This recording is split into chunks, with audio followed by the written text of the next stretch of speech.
It is now my pleasure to introduce our speaker today, Maureen Muldoon. Maureen is the founder and spiritual director for Speakeasy, as well as an international speaker, writer, storyteller, and songbird who believes in the miraculous power of storytelling for healing and transformation. I now pass it to Maureen for our talk. Thank you, Sherry. And thank you, Zach. What a great song. And Margaret Ann, beautiful prayer. And Mari and Joni and Jack and Jeremy and all of Bella, all of the amazing hands that help us have this conversation every week. So thank you, thank you, thank you. Today we're talking about, also, I want to just point out, I saw some extra friends from Ireland. Always a huge fan of the Irish when they show up, and my friends from California and Mexico. So it's just kind of fun to see everybody here today. So good morning. Today we're talking about Mary Magdalene, and this is one of my favorite topics, only because she represents this rare and exceptional female spiritual leadership. And she's also draped in so much mystery. And when I was an actress in Los Angeles, we would go on auditions, and often enough, they would ask an icebreaker. And sometimes it was like, tell us about your favorite vacation, or who would you like to have lunch with? And I would usually like rack my brain, like, what's the right answer to this question so I can book this job? So you'd say something like Oprah or Einstein to appear like smart or something. But the truth is, I would love to have lunch with Mary Magdalene. I mean, wouldn't you? I mean, wouldn't that be great? Anyway, so that would be my answer. If you were to be asked this question, who would you like to have lunch with? Who would you like to have lunch with if you could have lunch with anyone? Put it in the chat. I would be interested to know. So she's often called one of Jesus' most devoted followers. She stayed with Jesus during his crucifixion, even when many fled. She remained faithful even to the end. And it tells you a lot about a person who shows up when the lights go out. You know, there's these friends who show up, you know, when your house is on fire. I want that kind of friend. I want to be that kind of friend. She was also the first to see the risen Christ, and she's sometimes called the apostle to the apostles. She's often misidentified as a prostitute. And some ancient texts outside of the Bible, like the Gospel of Mary from the Gnostic text, it shows her as a leader among Jesus's followers with kind of a special insight on his teachings, which makes sense because, you know, we hear from all men. So we, you know, every, you know, of the Gospels is, you know, Matthew, Mark, Luke, and John. So if you were to hear something from a feminine voice, it might sound a little bit different. So maybe she didn't have like extra teachings. Maybe she was just explaining it differently. Anyhow, she's a symbol of redemption. You see this in all sorts of art and songs. And she's also often represents forgiveness and transformation and faithfulness. And her feast day is July 22nd, which is also Bella Beth Gordon's birthday. So that's super cool. My favorite thing, though, I think, is the fact that she gives us this story of this mapless journey of faith. One story in particular shows us how she is basically carried by the currents, which I like to interpret this as that we're carried by our own currents. We're carried by our consciousness. Form follows consciousness. You've heard me say that a million times. In this particular story or allegory, we're going to see her being literally carried by the currents of the sea, but I think we all drift on our consciousness. So there's this legend that lies somewhere between scripture and mythology about Mary Magdalene boarding a boat with no sails and no oars. And she's cast adrift on the Mediterranean after Jesus's crucifixion, which is where we are right now in the year. We celebrated Easter, and now what happened to all of his followers? So in this story, it tells us that she, along with her brother Lazarus and a handful of others, across the open waters and eventually arrived in the south of France with no captain and no map and no plans and no oars and no sails, just only faith. It's a strange and wonderful image. And also for me, it speaks to that, you know, that bold, big faith. So whether it's an allegory, who can know for sure, but the story comes to us in bits and scraps, because her history was burned and buried. And so we kind of get to attempt to put together this story. And we follow this woman on her journey who's already witnessed, both the agony of the crucifixion and the miracle of resurrection. And now she's stepping into a vessel that she can't even steer. Have you ever felt like that? I have. So, however you've been asked to step blindly into faith, usually that's what it takes. It takes a blind faith to go absolutely empty and trust that although you know that with every ounce of your being that you don't know, you have a still small voice within you, that the current knows, that God knows, that there is a knowledge, a divine intelligence that we will have to trust in because nothing else is left. And that's where we find her in the story. And I imagine this is how she felt, like everything she ever cherished is basically ripped from her in the crucifixion. And when you lose someone or something of that magnitude, something like, a job or a relationship or a role that you played that acted as a sort of compass for yourself. And then when that's gone, it can feel disorienting. I met with a woman the other day and she was telling me how she was in this moment of beginning of empty nesting. And she told me basically that her heart was breaking and she was disoriented. And I remember when my house became an empty house. It's not anymore, but I remember that pain. And I thought, yeah, because you identified so much with this role of mother that when that's gone, you lose yourself. And so I can imagine that perhaps she might feel this way. So on the journey with no oars, we still get to trust. And I know that we all in some ways at some time in our lives have the tendency to feel this state of unanchored and unmoored and even at times slightly shipwrecked. So we get to know ourselves. We get to know that the size of the storm is not as important as the size of our faith. So if the size of our faith is strong enough, we can move through storms.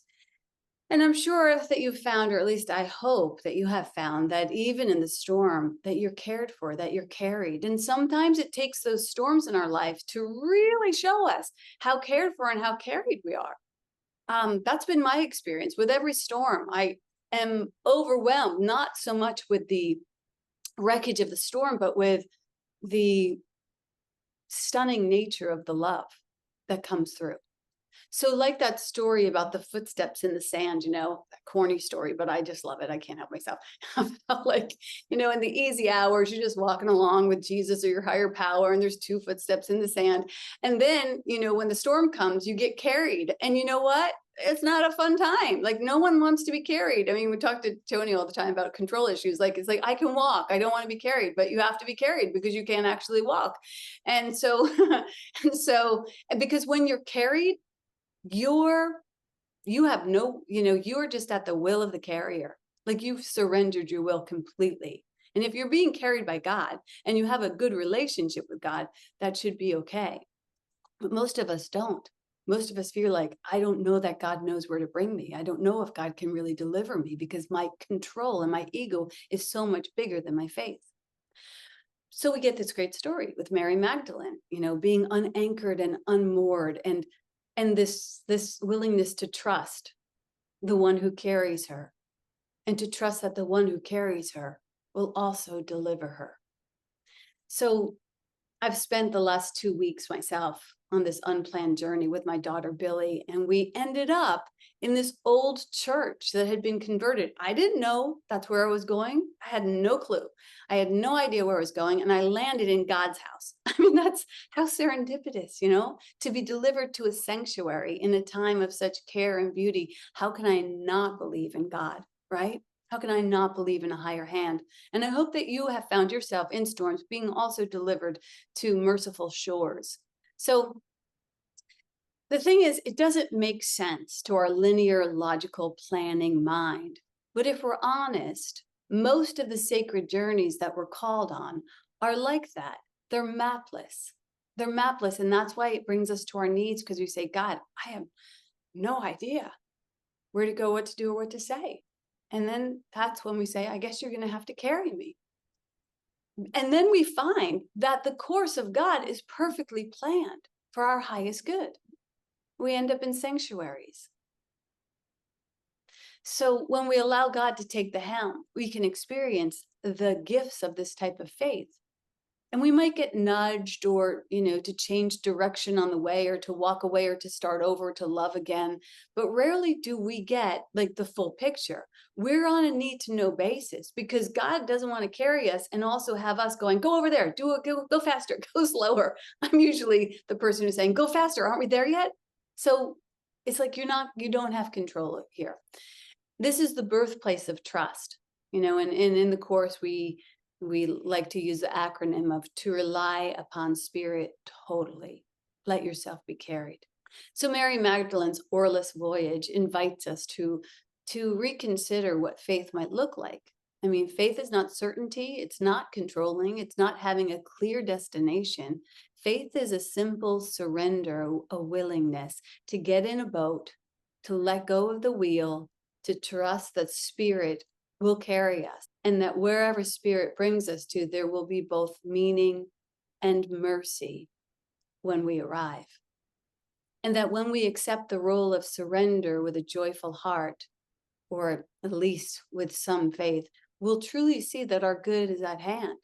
And that even in the storms, we'll touch the hem of a deeper trust and we'll arrive on these safer shores. So no matter what storm you're standing in, you don't need to exasperate it with fear when you could navigate it with faith.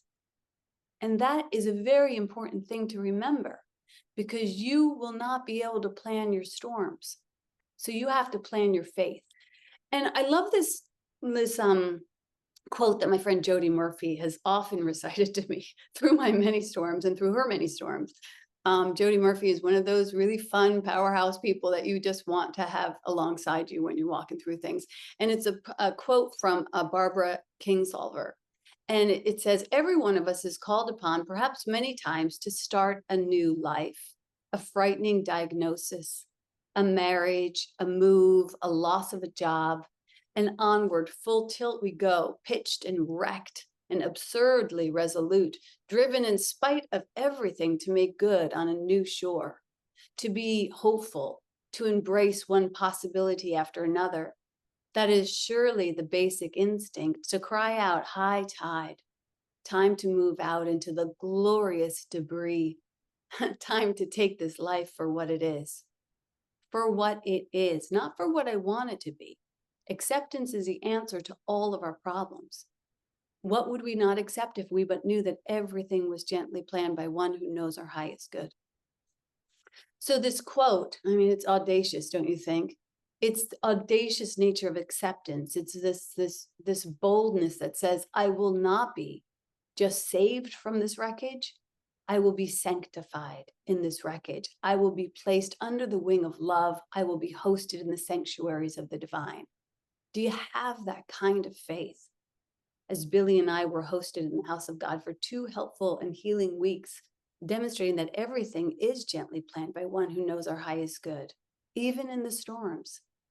And you might notice, as I have often noticed, that devastation brings beautiful demonstrations, that devastations bring beautiful demonstrations because they just level us to the point where nothing is left but God.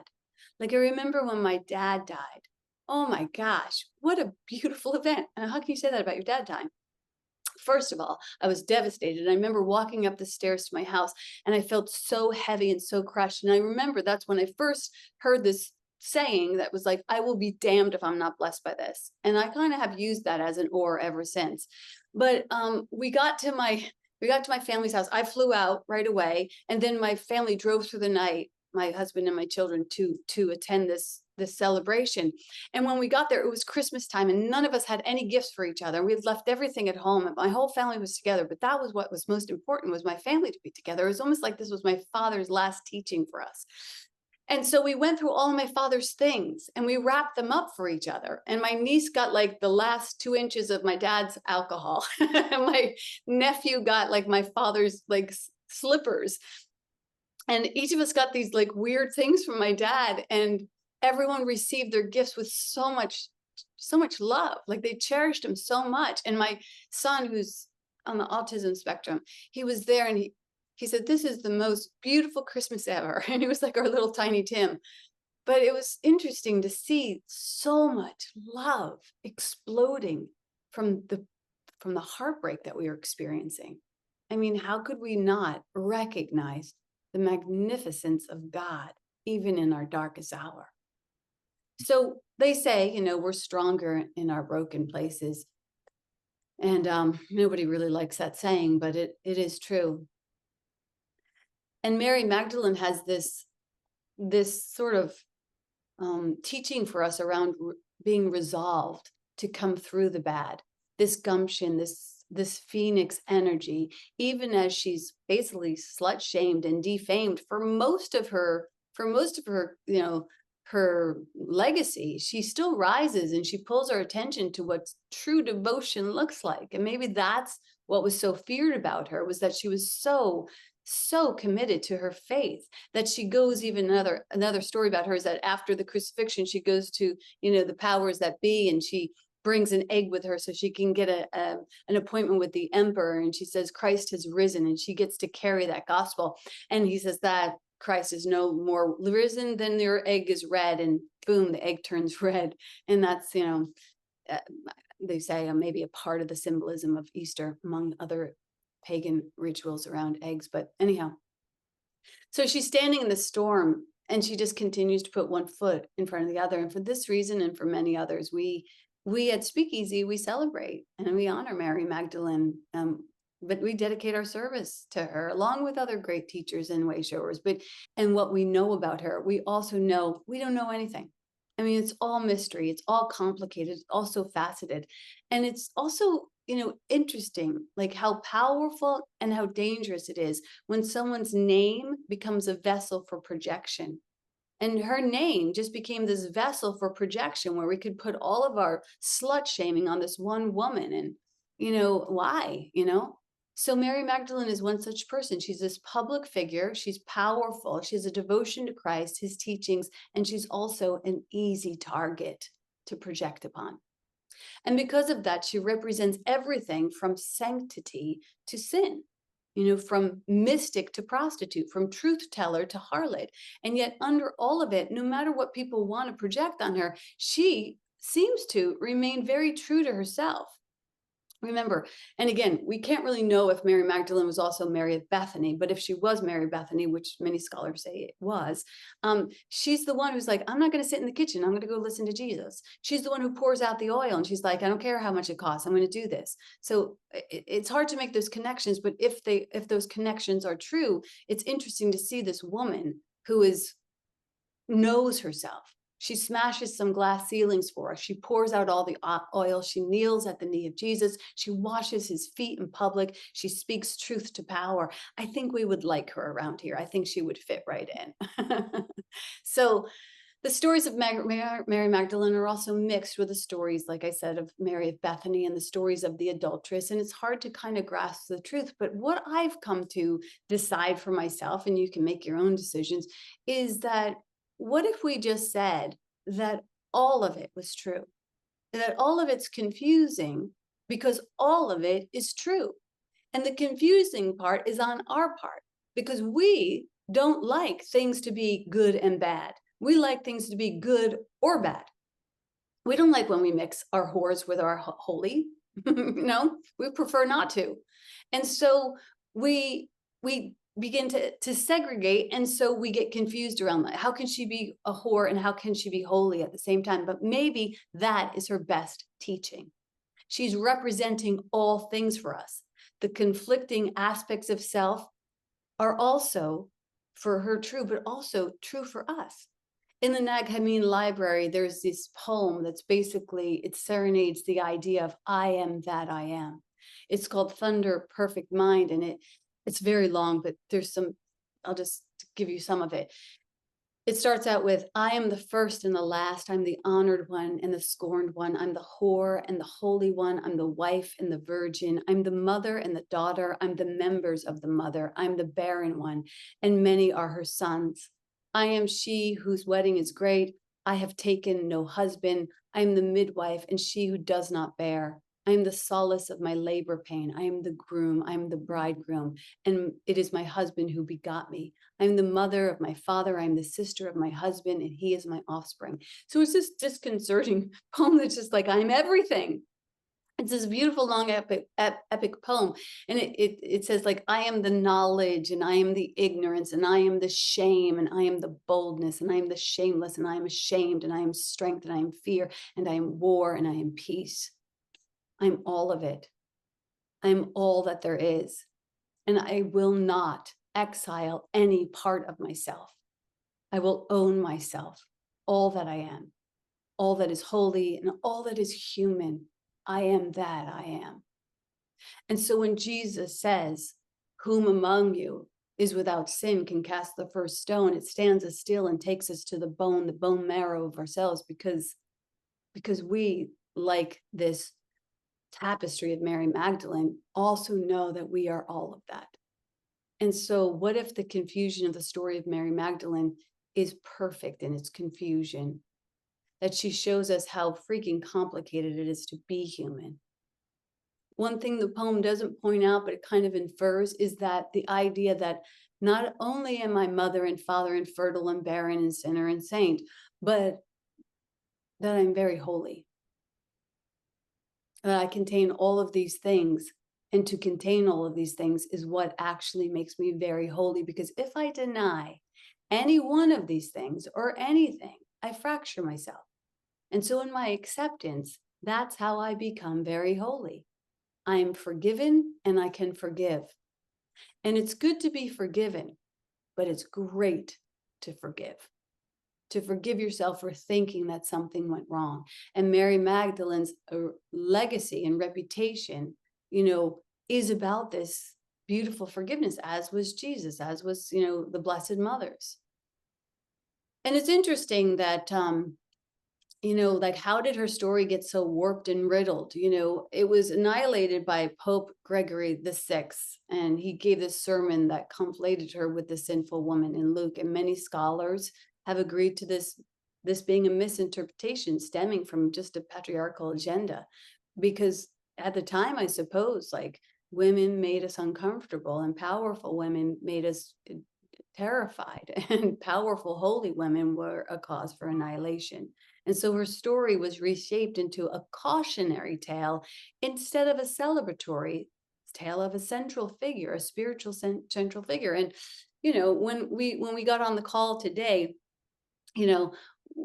we had about 8 men and 8 women. I was like, wow, it's so great to see so many men here.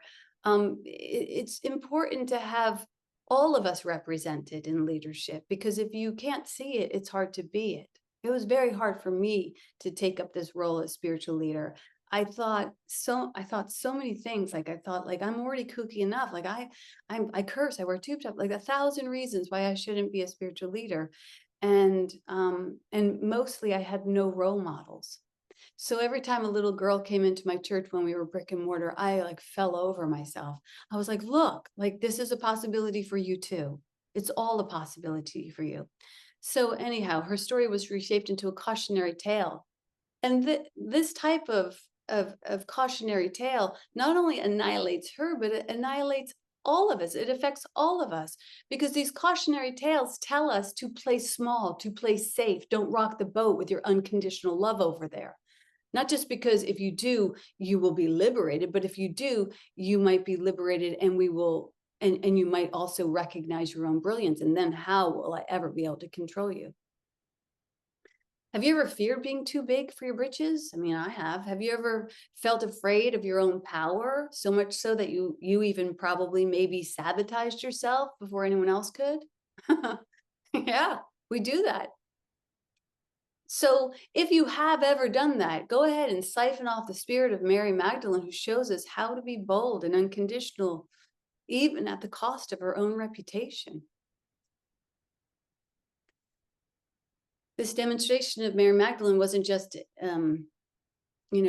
about unconditional love, but like, the story is also about quieting that type of love, And even 14,000 years later, still people believe that she was a prostitute, even after the church has sort of cleared her name. Her truth was that, the truth that she got to deliver, her first major gospel was He's risen. And we're invited to carry that message along with her. I have risen. You have risen. We have all risen from so many things, and we will always continue to rise if we recognize and seek first God.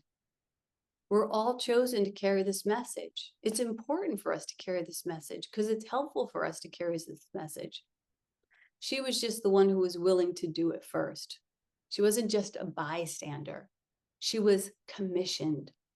And you and I are asked to engage, not in voyeurism, but in activism when it comes to our faith, to wear our spiritual hearts on our sleeves. As the Course tells us, my part is essential to God's plan for salvation. Do you take part in your spiritual authority in that way? Do you recognize how important and how essential your part is in the plan that God has for salvation? So anyway, Mary Magdalene, patron saint, not just for women. She wasn't just for women, but she represents a group of people who are sometimes misunderstood, those of us who are marginalized, the ones who don't fit into categories. And her name carries with it this legacy of spiritual resilience. I think that is such a beautiful elixir that she brings to the community, is spiritual resilience. What does spiritual resilience mean to you? Did it meet you when you walked through your own fires? It's not until you're cut at the knees that you remember that you have wings. And that's a beautiful thing to remember, that no matter how dark it gets, that there's a light at the end of the tunnel, and that you might get pushed into the dark, but never forget that you're a seed, not a dead man walking. And this is not death, it's just a chrysalis. And that you're loved, even and especially in your brokenness, because you too are both holy and haunted and welcomed and welcomed and welcomed. Maya Angelou says, you may trod me in the dirt, but still like dust I rise. And the rise of Mary Magdalene's truth isn't just historical, it's happening right now. Every time we reject a lie, every time we rehumanize someone, every time we forgive, every time we participate in the resurrection. So I invite you to reflect. What truth have you been burying? What brilliance have you been burying? What parts of your identity have been distorted or hidden or shamed? Who in your life needs to be seen again, and this time rightly? And if you have been pushed to the dirt or forced to face your shadows, to confront the sides of yourself that you've longed to excommunicate, the parts of yourself that you've been taught to hide or hate, then let this be the week that you step into that oarless boat and let God carry you gently to your own holy communions. This is a solo journey to the shores of yourself, which is the true destination of liberation. You need to belong to yourself. You need to get with your Holy Spirit. You need to get with your higher power. This is the only relationship you need to worry about. And I love that John O'Donohue says, at the heart of the matter, you should never belong to something outside yourself. To resurrect is not just to rise, it's to return to yourself, to return to your own center, your own sacred belonging, because we're not just one thing. We're everything. And we need to make peace with the fact that we're sinners and saints and doubters and believers and wounded and healing and betrayers and beloved. We are the one who runs from the tomb. We are the one who waits. Our acceptance of the full spectrum of ourself does not just make us holy, it makes us helpful, it makes us human, it makes us whole. And wholeness, that full resurrection of the self, is what empowers us to participate in the resurrection of the world. That's no small thing, and that's the word. And now we will go to Jeremy Grassini for a community offering. Good morning, everyone. Devastation brings beautiful demonstrations. How I wish I can remember that when I was going through tough times. So thank you, Maureen. So Speakeasy is a non-for-profit virtual spiritual community, and we exist on the generosity of our community members. We thank you for playing your part and for taking the opportunity to make a donation for today's daily bread. Your generous donations help us bring spiritual leaders, artists, and speakers to Sunday service and keep important conversations going.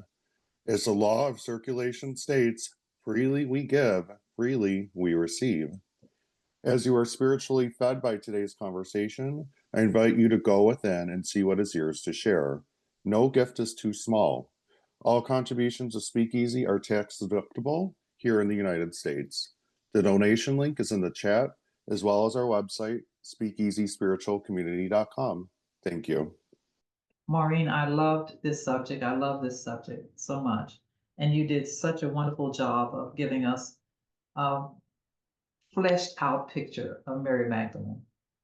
But I also loved how you highlighted that when we're in devastation, we're in Mapless territory because we always want an answer, right away when we're in trouble, when we sense that we're in trouble, and we don't sense that it's Mapless. Yeah. Yeah. And we know we're looking for direction because we are not in acceptance first. Yeah. We're definitely saying this should not have happened. We're stuck on that mountain of this should not have happened. And Yeah. until we come off of that mountain, we're never going to find an answer, and we're never going to turn to Holy Spirit of God for direction. Yes. And we also won't see any doors that are opening or closing or direction. We're just out there stuck in the land of this should not have happened. Yeah. And so I love that you put that all together, that our need to know. We want to know what's going to happen next. And of course we can't know that because it hasn't formed yet. No. No. Can you speak to that just a little bit? Yes, I would love to speak to that because it's one of my favorite things to know and say that feels very badassery is that God never steps backwards. So even as the caterpillar enters the chrysalis, like this is the death of me. And then with patience and with willingness and with complete surrender, we get this thing called a butterfly, and it's the same thing for like the sand turns into a pearl, right? And the coal turns into a diamond. And I'm sure we see this in many other ways, but when it comes to humans, we're like, I don't see it. All I see is death, so we enter this chrysalis when we get knocked down. And in some ways it's like, did it take that thing to bring me all the way back to recognizing what was most valuable? So like when my dad died, like we were so immersed in consumerism, as everyone is, and just buying things for your Christmas thing. And it was like sharing my dad's bedroom slippers. Like when I watched my nephew open them up, they're like these mangly old, and he was like, I love them. It's like, so even in the chrysalis, there's light, there's beauty, there's laughter for sure. But I think it's like these moments that we fear so much because we really are committed to death. And, Jesus, even in the crucifixion story, is telling us it's not the end of the story. Remember that I rose. And in A Course in Miracles, it says a happy outcome is guaranteed. And I like to say, you don't ever have to wait to the end. Like even in your walk, your catastrophes and crucifixions, like we found with my father's death, you can find happiness on the way. You can't push it forward. You can't push the river. You can't rush the harvest. You have to go at the pace of peace, which that kills our ego. But if we can get with that, then we can hopefully get with the idea that there's one who knows the way. I'm not that one. I'm the follower. Yeah. Thank you. Thank you for the beautiful talk, Maureen. First of all, I have to say, I just adore you.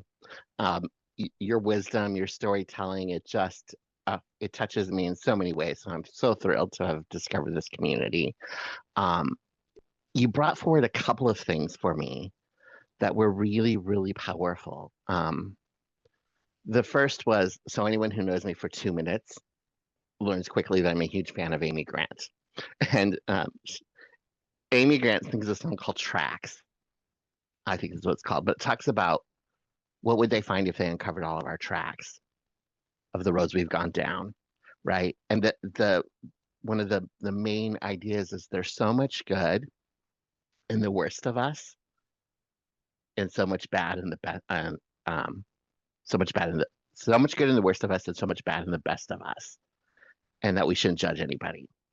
And so this dichotomy of Mary Magdalene, who we think of as this whore, who is also extremely holy, just such a powerful image that we're all so wonderfully human, so flawed, and it brought me back to a moment in my life where I was fired from a teaching job because I'm gay. I was teaching at a Catholic school, and not my finest moment. Someone observed me at the adult bookstore in town, which is where gay men would go to hook up. And so I was outed and fired. And it was horrific to go through that, but also one of the most beautiful times in my life, because the world I had created for myself it imploded. And all I could do was lean into faith. I only knew how to pray. That was the only thing I knew how to do. And I didn't even know how to pray to fix it because I'd messed up. And it was like, I can't pray to God to fix this for me because I've really effed up royally, you know? And I wasn't living my truth. There were so many things.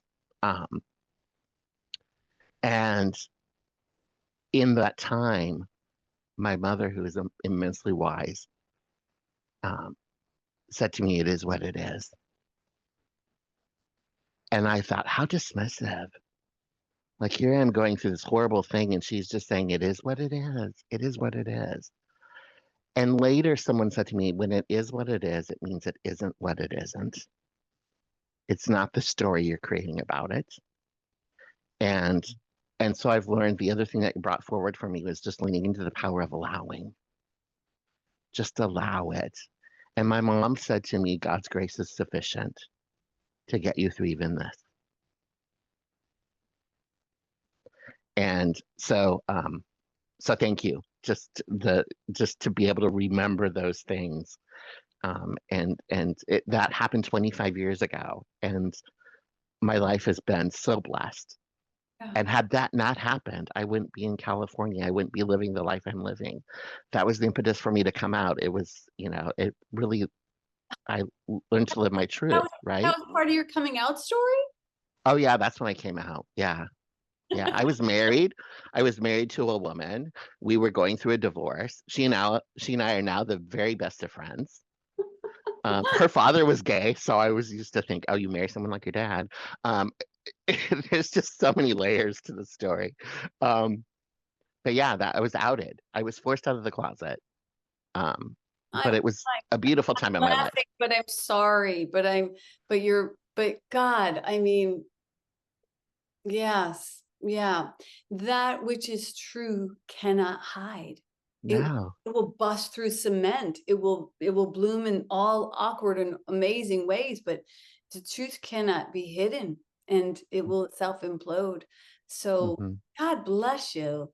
And of course, and like what I love about that story, Jerome, is like, God, first of all, it's definitely a sermon, and I hope that you come here and give a sermon. I know I've been trying to seduce you for the last couple of weeks.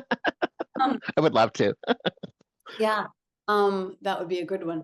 What I love about that is that, you wear your spirituality on your sleeve, but you don't wear your woundings on your sleeve, because I did not know that about you. And I've known you for a little while now. And it's like, wow, I did it. It's so interesting, like what we hold off from telling each other.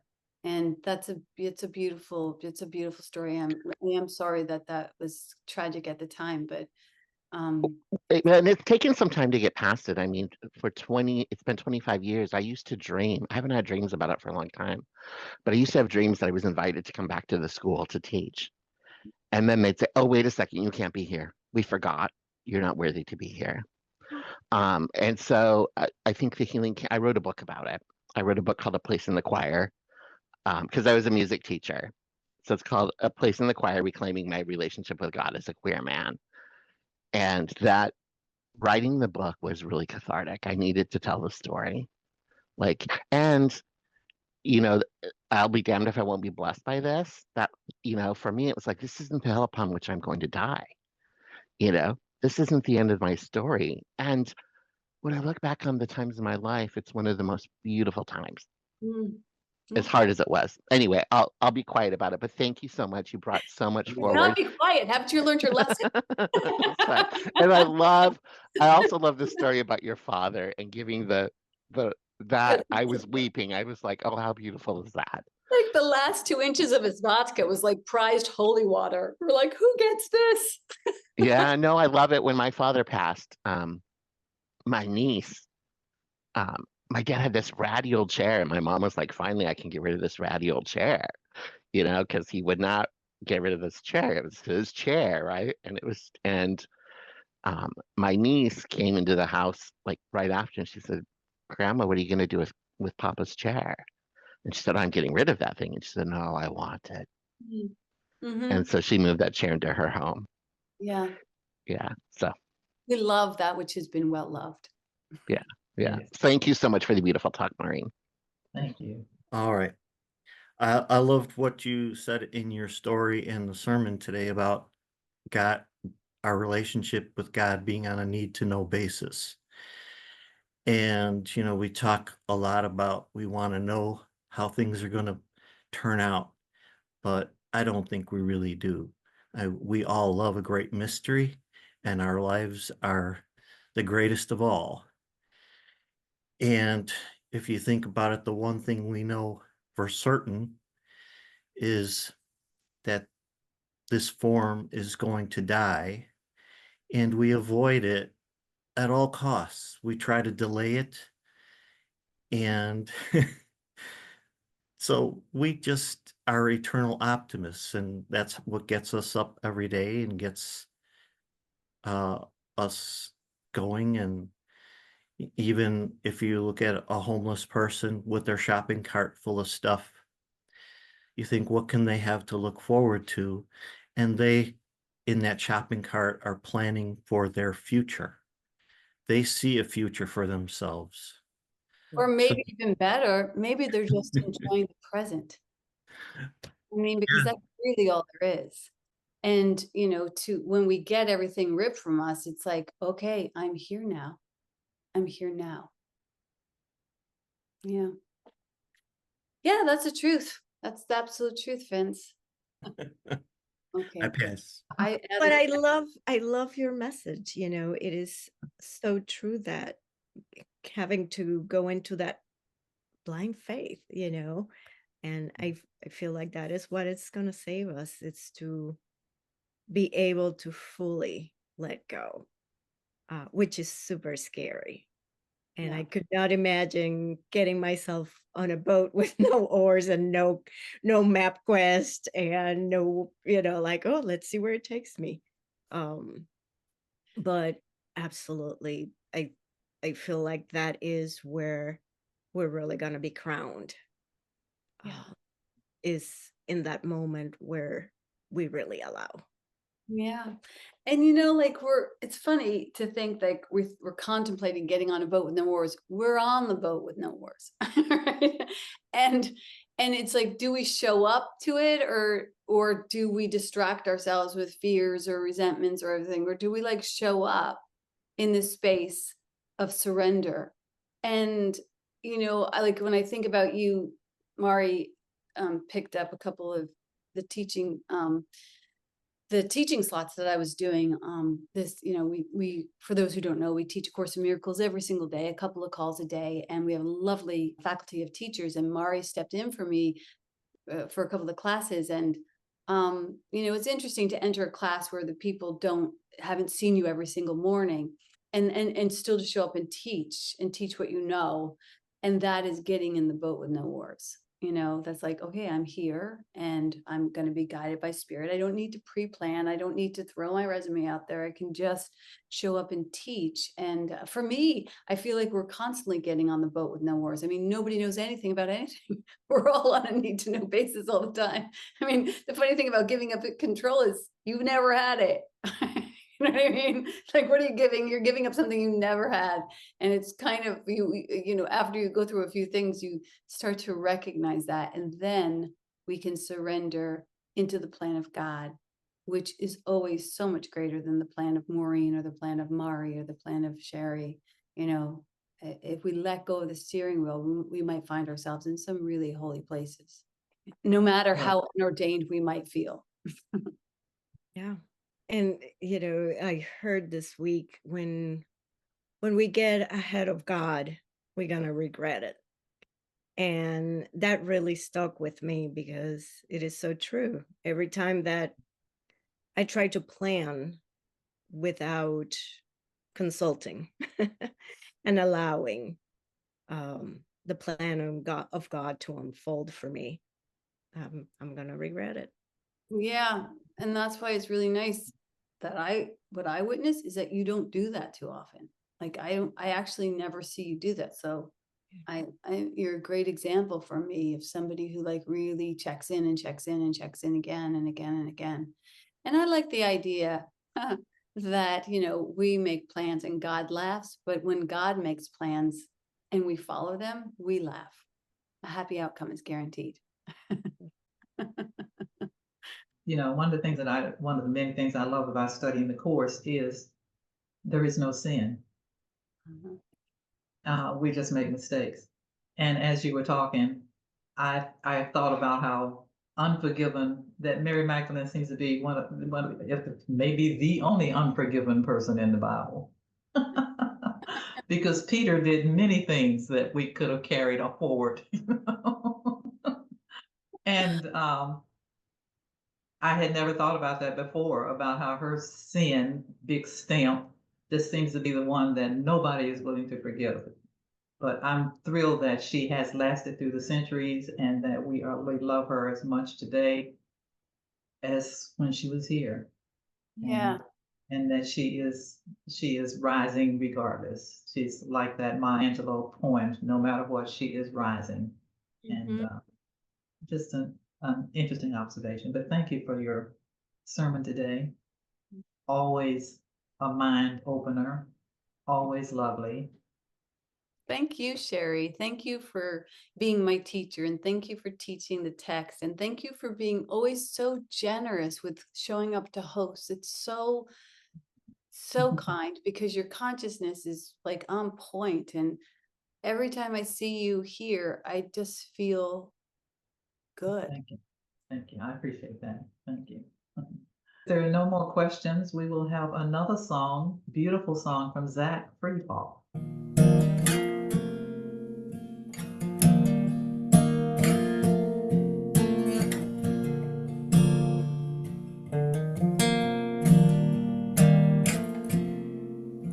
Step inside of your true life, you're a spiritual warrior.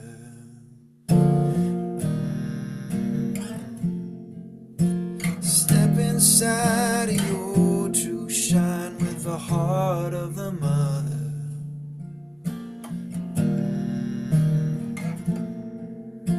Step inside of the divine, own your power.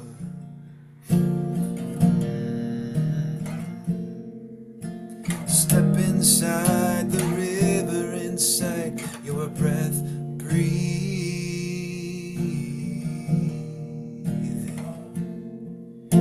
Step inside the smile of life, your joy, remember.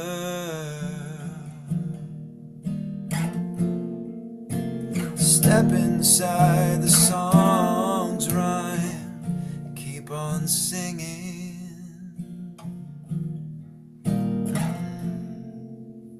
Step inside your true life, you're a spiritual warrior.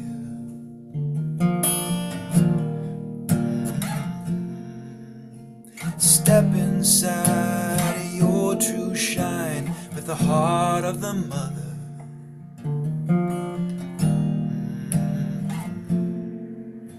Step inside the divine, own your power.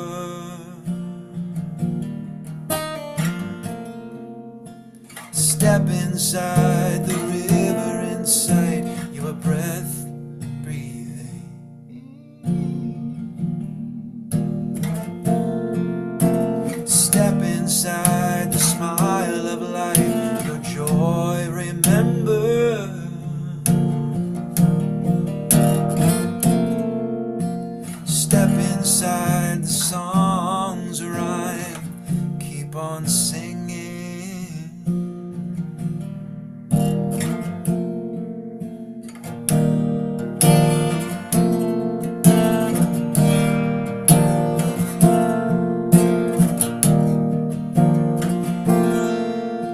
Step inside of your true life. You're a spiritual warrior.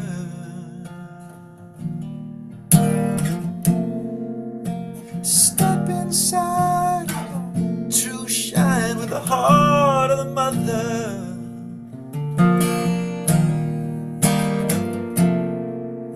Step inside of the divine. Own your power.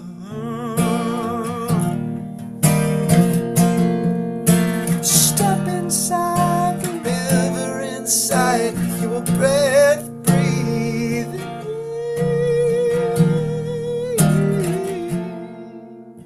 Step inside the smile of life. Your joy remember.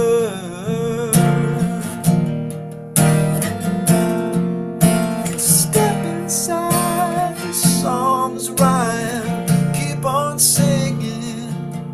Oh.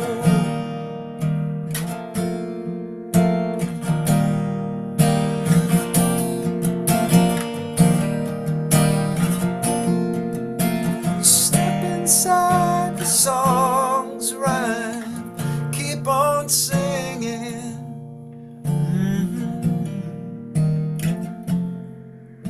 Step inside the songs rhyme. Keep on singing.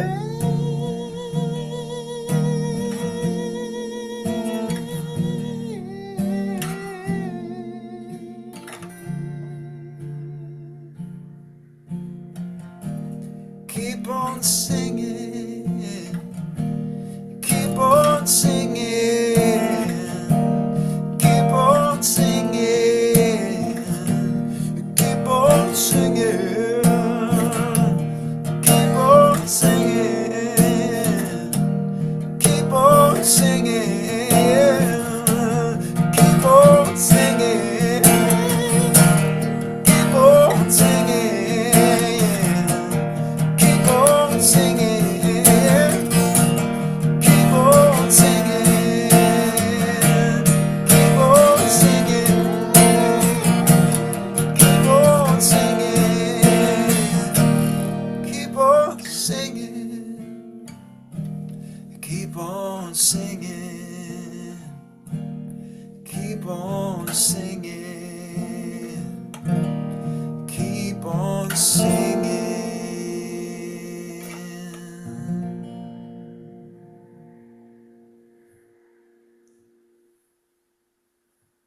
Fuego, fuego, fuego.